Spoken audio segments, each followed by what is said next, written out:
نبی کریم صلی اللہ تعالیٰ علیہ وآلہ وسلم نے ارشاد فرمایا کہ ایک بھائی صبح قیامت اپنے بھائی پر مقدمہ کرے گا، اے میرے مالک، اس نے مجھے بڑا ستایا، اس نے مجھے بڑی تکلیف دی، فلاں جگہ اس نے میرے اوپر بڑی آزمائش مسلط کر دی، بڑی ساری تکلیفوں سے گزارا۔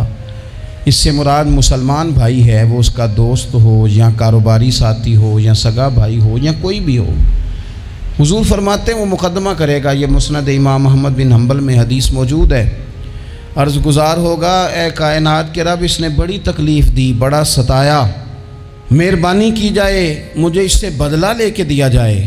اب بندہ جو سامنے جس پر مقدمہ دائر کیا جا رہا ہے وہ تو مرتے دم تک توبہ کرتا رہا، احساس ہو چکا تھا، ازالے کی کوشش کرتا رہا، لیکن اسے موقع میسر نہیں آیا، حالات ہی ایسے نہیں تھے۔ اب اللہ کے محبوب فرماتے ہیں رب اس مقدمہ کرنے والے سے کہے گا چل اپنے بھائی کو معاف کر دے۔ وہ پھر اپنا دکھڑا سنائے گا، اپنے اس درد کی شدت کو بیان کرے گا جو اس کی طرف سے آنے والی تکلیف پر وہ آزمائش سے گزرا، اس کا اظہار کرے گا کہ مالک میں تو بڑی تکلیف میں رہا ہوں، ایسے معاف کیسے کر دوں؟ تو اللہ کریم فرمائے گا اٹھ، پھر وہ سامنے جنت میں نظر ڈال، وہ مکان دیکھ سامنے، وہ دیکھ کے کہے گا سبحان اللہ، اتنا خوبصورت مکان، اتنا عالی شان محل۔ جلدی سے عرض کرے گا مالک یہ کس کو ملے گا؟ تو رب فرمائے گا جو اپنے بھائی کو معاف کر دے۔ تو فوراً سے پہلے عرض کرے گا اللہ میں نے معاف کیا، اللہ میں نے معاف کیا، اللہ میں نے معاف کیا۔ تو رب کریم فرمائے گا پکڑ پھر اپنے بھائی کا بازو اور جا، میں نے تم دونوں کے لیے جنت میں مکان بنا دیے۔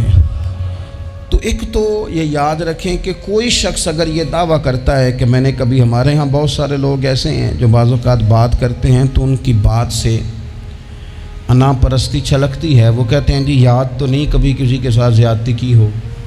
میں نے کہا یہ تو آپ نے بہت بڑا ہی دعویٰ کر دیا ہے، تو بہت بڑا دعویٰ کر دیا آپ نے، ایسے تو ہوتا نہیں۔ کبھی کبھی انسان جو اس کے زیادہ قریبی لوگ ہوتے ہیں، زیادہ قریبی ساتھ رہنے والے، اسے ان کے بارے میں زیادہ حساس ہونا چاہیے۔ میں نے دیکھا ہے کہ ڈھیر سارے لوگ ہیں جن کے ذمے بڑے لوگوں سے معذرت کرنا ہے لیکن تیار ہی نہیں۔ ہمارے ہاں لوگ حکومتیں کر کے چلے گئے اور ان کے دور حکومت میں بڑے بڑے سیاہ قسم کے حالات ہوئے، لوگوں کو بڑی تکلیف ہوئی، لیکن رخصت ہونے کے بعد جب ان سے وجوہات پوچھی گئیں تو کبھی کوئی شخص ماننے کو تیار نہیں ہوا۔ کبھی کسی شخص نے یہ نہیں کہا کہ مجھ سے غلطیاں ہوئی ہیں، مجھ سے کمزوریاں رہ گئی ہیں، بلکہ کچھ لوگ مستقل بنیادوں پر بٹھائے ہوتے ہیں جو سارا دن یہ گنواتے ہیں کہ ان کی تو غلطی ہے ہی کوئی نہیں، وہ تو بڑے کامیاب ترین لوگ ہیں۔ حالانکہ جو بڑے بڑے لوگ تھے، بڑے بڑے لوگ، حضرت عمر فاروق جیسے بڑے آدمی تھے نا حضرت عمر فاروق، تو آخری وقت میں جب آپ کو زخم لگ گیا تو لوگوں نے آپ کی تعریفیں کی کہ آپ بہت بڑے ہیں، آپ نے بڑی خدمت کی، تو حضرت عمر کہنے لگے مجھے اپنی غلطیوں کا بھی احساس ہے اور تم میری تعریفیں کر رہے ہو۔ یہ جملہ دیکھیں، فرمانے لگے مجھے زیادہ اجر کی ضرورت نہیں، بس دعا کرنا میری نیکیاں اور میری غلطیاں برابر ہو جائیں اور رب مجھے معاف کر دے، بس چونکہ مجھے اپنی کمزوریوں کا بھی احساس ہے۔ یہاں یہ معاملہ ہوتا ہے کہ لوگ جب غلطیاں کر رہے ہوتے ہیں، ظلم کر رہے ہوتے ہیں، زیادتی کر رہے ہوتے ہیں، تب وہ سمجھتے ہیں کہ ہمیں تو کوئی دیکھنے والا نہیں۔ میرا اللہ قرآن حکیم میں فرماتا ہے وَلَا تَحْسَبَنَّ اللَّهَ غَافِلًا عَمَّا يَعْمَلُ الظَّالِمُونَ، فرمایا ظالم جو کام کرتے ہیں ہرگز نہ سمجھنا کہ اللہ ان کے کاموں سے بے خبر ہے، وہ وقت کا انتظار کریں۔ وَلَا تَحْسَبَنَّ اللَّهَ غَافِلًا، گمان نہ کرنا، ہرگز گمان نہ کرنا کہ اللہ غافل ہے، يَعْمَلُ الظَّالِمُونَ، ظالموں کے کاموں سے۔ جو زیادتیاں لوگ کرتے ہیں، جو ظلم و ستم لوگ کر رہے ہیں، جس نے اپنے بچے کو پیسوں کے زور پر کسی غریب کے بچے کا میرٹ پیچھے کر کے اپنے بچے کا داخلہ کرایا ہے اور مبارکیں بھی وصول کی ہیں، تو لوگوں کو تو نہیں پتا کہ اس نے پیسے دے کے داخل کرایا ہے، پر رب تو غافل نہیں نا اس کام سے، اللہ کو تو پتہ ہے۔ جس نے اپنے بچے کی نوکری بہت سارے لوگوں کا میرٹ پیچھے کر کے پیسے اور سفارش کے زور پر کرائی ہے، تو مالک کو تو پتہ ہے، لوگوں سے اس نے مٹھائیاں وصول کر لیں، تختیاں بھی لگوا لیں، شور بھی ہو گیا، لیکن اللہ تو جانتا ہے۔ وَلَا تَحْسَبَنَّ اللَّهَ غَافِلًا عَمَّا يَعْمَلُ الظَّالِمُونَ، لوگ غافل ہو سکتے ہیں، رب غافل نہیں ہے۔ گمان بھی نہ کرنا، جس بندے نے اپنا مقدمہ وکیلوں کی فیسوں کے زور پر جیت لیا ہے، اور غریب کچہری سے نکلتے وقت کہہ رہا تھا کہ غریبوں کو انصاف نہیں ملا کرتا، تو چلو اخبار میں تو خبر تیری فتح کی آ گئی، پر رب تو غافل نہیں ہے نا۔ ایک عدالت قیامت کے میدان میں بھی تو لگے گی نا، وہاں بھی تو ڈھیر سارے انصاف ہونے ہیں نا۔ جس شخص نے کسی کی زمین پر قبضہ کر لیا ہے اور سامنے والا مجبور تھا، تنگ دست تھا، کمزور تھا، وہ اتنی نہیں رکھتا تھا کہ وہ بندوقیں اور پسٹل اور گنڈے اور بھتہ خور بندے لے کے آئے اور اپنا قبضہ چھڑوا لے، تو نے لے لیا، ہو گئی بات، لوگوں کو تو نہیں پتا، پر رب تو غافل نہیں ہے نا۔ میرے رسول پاک صلی اللہ علیہ وسلم نے فرمایا، جس نے کسی کی زمین پر ایک بالشت قبضہ کیا، قیامت کے دن اللہ تعالیٰ ساتوں زمینوں کا توق بنا کے اس کے گلے میں ڈال دے گا، اس کی گردن ٹوٹے گی، جھکے گی، وہ کہے گا مالک یہ تکلیف تو فرمایا دنیا میں تجھے شوق پڑا تھا نا زمینوں پر قبضے کا، تو رکھنا ساری ہی اپنے پاس، کرنا کنٹرول۔ لڑ لڑ کے تھک گئے، حالات خراب ہو گئے، بہنوں کے حصے کھا گئے، پڑوسی اگر مجبور تھا تو بیچنا چاہ رہا تھا تو اس پر سٹے لے کے آ گئے کہ یہ کسی اور کو بیچ نہ سکے، دے تو مجھے ہی دے۔ قانون کو کٹ پتلی بنا کر اپنے ہاتھوں میں کھلواڑ کیا، مستقل بنیادوں پر پکے پکے قانونی مشیر رکھ لیے، سمجھا کہ دنیا کو تو پتہ نہیں چل رہا۔ تو وَلَا تَحْسَبَنَّ اللَّهَ غَافِلًا عَمَّا يَعْمَلُ الظَّالِمُونَ، رب تو ظالموں کے کاموں سے بے خبر نہیں ہے، اللہ تو بے خبر نہیں۔ بڑا کچھ لوگوں نے کیا، بڑا کچھ کیا، بڑی بڑی زیادتیاں پس پردہ کی، بڑے بڑے حقوق پہ ڈاکے ڈالے، بڑا کچھ ہی ہوا، لیکن پھر آرام کی نیند سو گئے۔ پھر نے سوچا کوئی سوال جواب نہیں، کوئی بات نہیں، کوئی پوچھنے والا نہیں، تو مٹی دیں تے مٹی رہنا ہی، ایمی کا دی بلے بلے، آج مٹی دے اتے بندے آتے کل مٹی دے تھلے۔ بعض لوگوں کو بات کرنے کا سلیقہ زیادہ آتا ہے، پنچایت میں جیت جاتے ہیں۔ بعض لوگ وکیل مہنگا لے لیتے ہیں، ویسے وکیل مہنگا ہوتا کیوں ہے؟ وکیل کے مہنگا سستا ہونے کی وجہ کیا ہے؟ قانون آئین تو ایک جیسا ہے نا، دلائل تو قانون کے اندر ہی دینے ہیں، کتابیں سب نے ایک جیسی پڑھی ہیں، ڈگری بھی سب کے پاس ایک ہی ہے، ایک ہی ملک ہی ہے، تو یہ مہنگے سستے کا کیا مطلب ہے؟ وکلاء کے زور پر مقدمے جیتے جاتے ہیں، وکلاء کے زور پر۔ اور اگر خبریں ایسی بھی ہوں کہ بعض عدالتیں بھی پریشر قبول کرتی ہیں، بعض ادارے بھی پریشر قبول کرتے ہیں، پھر ملک نہیں بنا کرتے، پھر صرف کشتیاں لڑی جاتی ہیں، صبح سے شام تک کشتی لڑو اور شام کو کہنا کہ نہیں رزلٹ ٹھیک نہیں آیا، جو ریفری تھا، جو امپائر کھڑا کیا تھا، اس نے کہا نہیں یہ کھیل دوبارہ ہوگا، سویرے پھر شروع کر دو، ٹھیک ہے۔ باہر جو لوگ ہیں بیچارے وہ اپنی جگہ پہ ہیں تو ہیں، ختم ہو گئی بات۔ آپ دیکھ لیں ہمارے ملک میں جتنے بھی سنجیدہ فکر لوگ ہیں وہ زیادہ پریس کانفرنسز نہیں کرتے، وہ زیادہ شور شرابہ نہیں کرتے، کچھ پکے لوگ رکھے ہوئے ہیں جن کی ڈیوٹی چرب زبانی ہے، جن کی ذمہ داری ہر وقت آنکھ کو بھڑکا کے رکھنا، جن کے ذمے یہ کام لگایا جاتا ہے، سوائے اس کے انہیں کچھ بھی نہیں آتا، صرف اتنا ہی جانتے ہیں کہ ہم نے سامنے والے کی پگڑی کو کیسے اچھالنا ہے۔